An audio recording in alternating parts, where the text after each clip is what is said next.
Hey, my name is Stephanie Salamartu Duncan. I am the Secretary General of the Liberia Chamber of Commerce.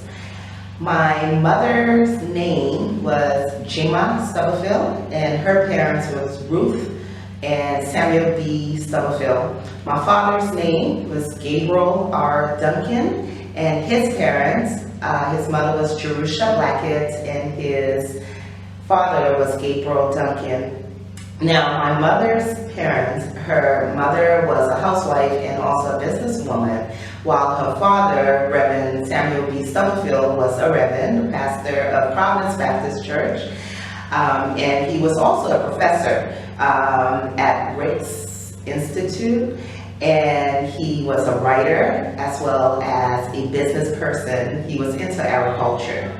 My father's mother was an administrator, a secretary, and my father's father owned a mechanic shop in Monrovia. And my father's line actually came from Barbados. It was the Blacketts and the DeWalls, and they settled in what is now Bentall.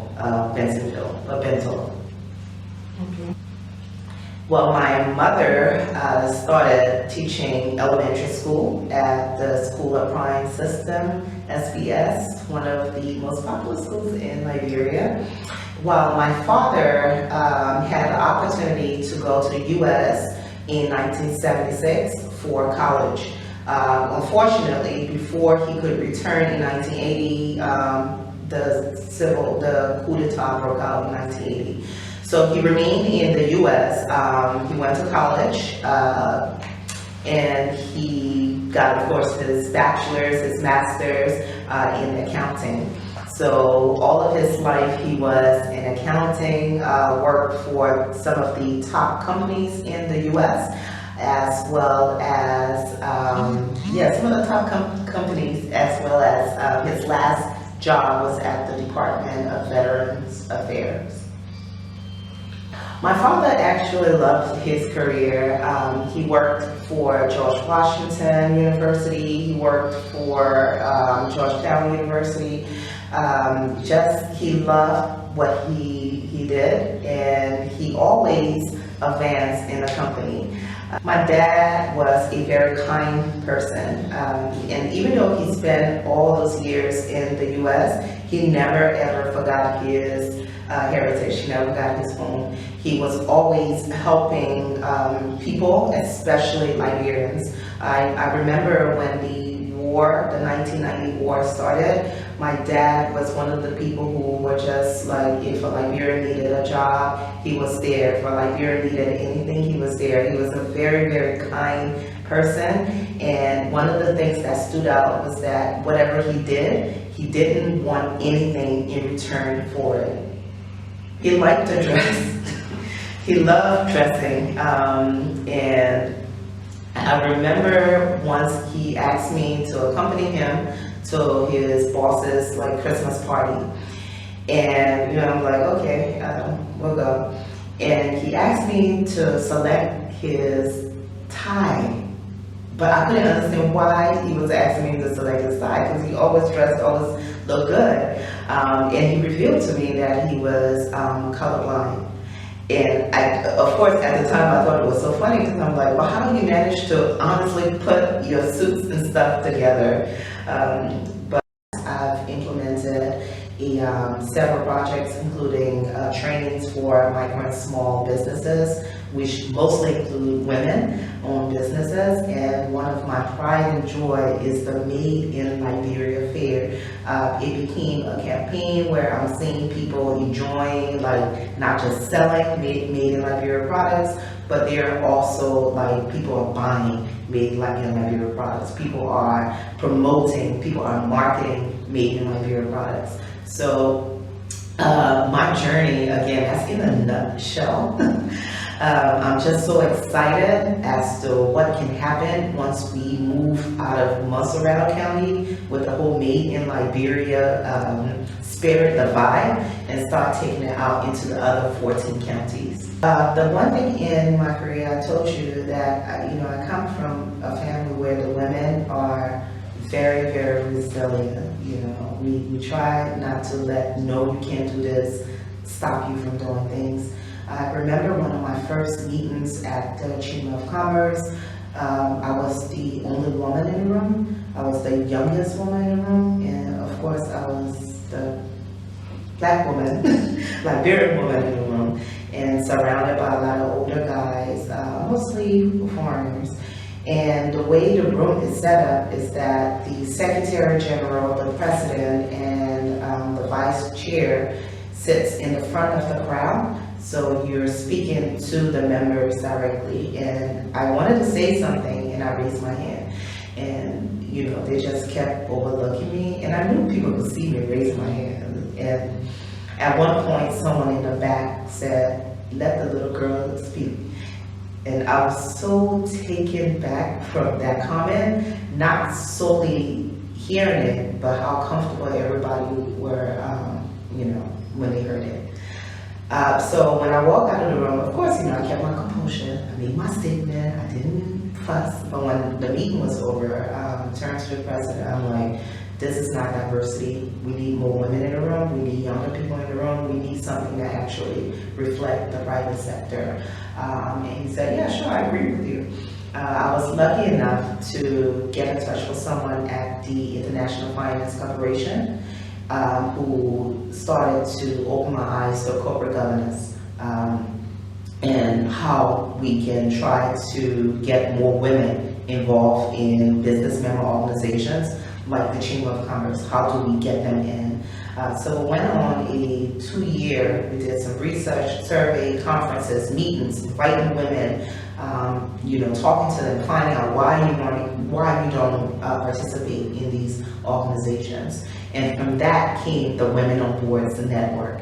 And the whole idea of this network is to identify strong women, smart women, women who are capable of being on boards, women who are capable of running a company, women who are capable of doing any kind of work.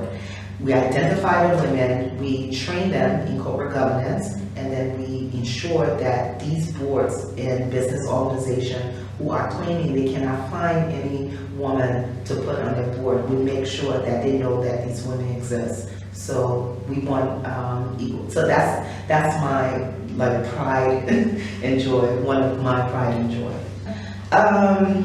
For me, you know, challenges. If there's no challenge in anything you do, then there's no fun in it. There has to be some kind of challenge. Liberians, we use this word a lot, being resilient. I don't think you can be a Liberian and not be resilient, just considering our timeline of what has happened in my lifetime. So I think we're born to address challenges, and that's how I look at it. You know, it will be clouded today, but if you just weather the storm, the sun will come out. I pray. Again, you know, I have some strong women in my family. I talk to them a lot. I think you can only be able to move forward if you know your past. And a lot of times the experiences from, you know, hearing experiences from these women, it helps. So God first, and then you use your village, you use your tribe. I have a strong village. I have a good attitude towards whatever it is that I want to accomplish. And I have faith in God. I know He has me here for a reason. One, I think we hear more about the challenges in Liberia. Do not be discouraged.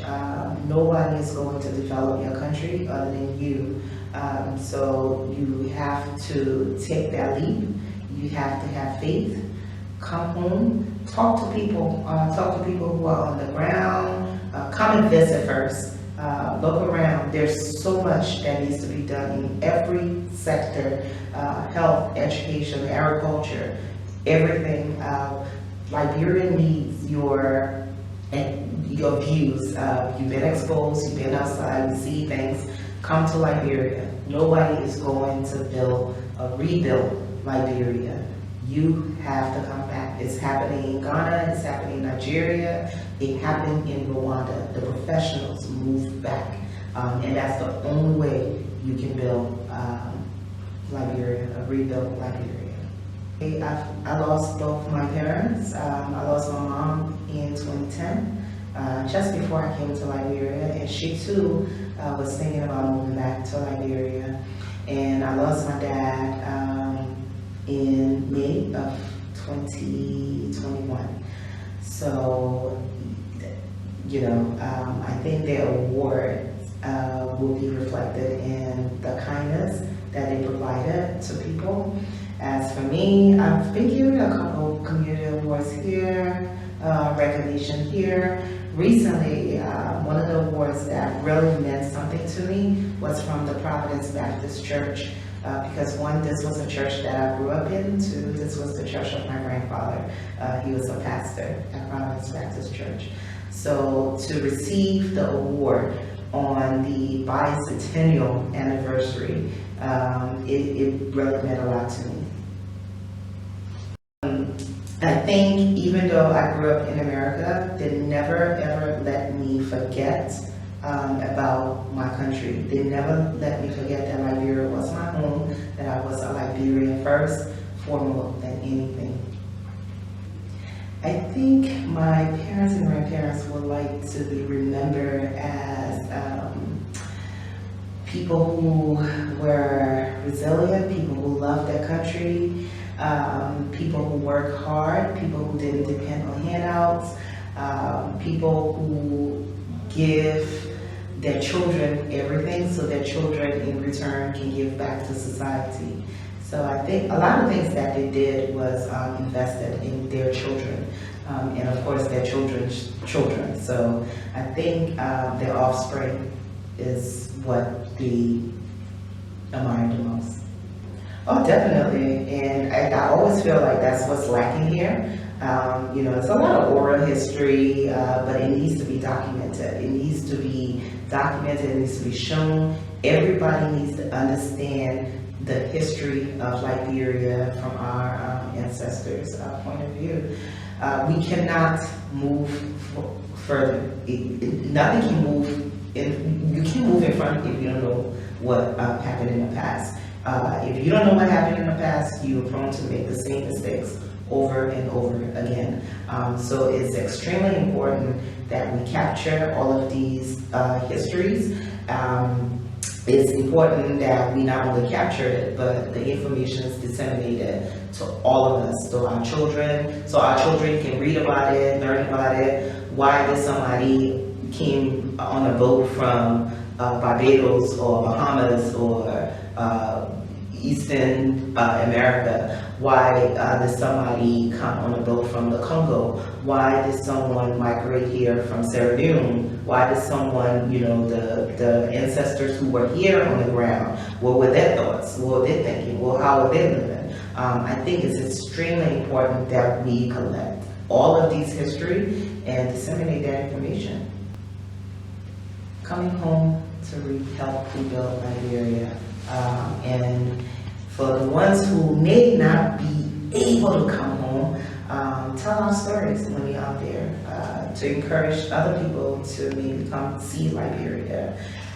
We have to take control of the narrative of Liberia and share it, or else other people will continue to tell our story. So you either come home and be a part of the solution, or if you're out there, be a part of the solution by at least creating a positive narrative for others.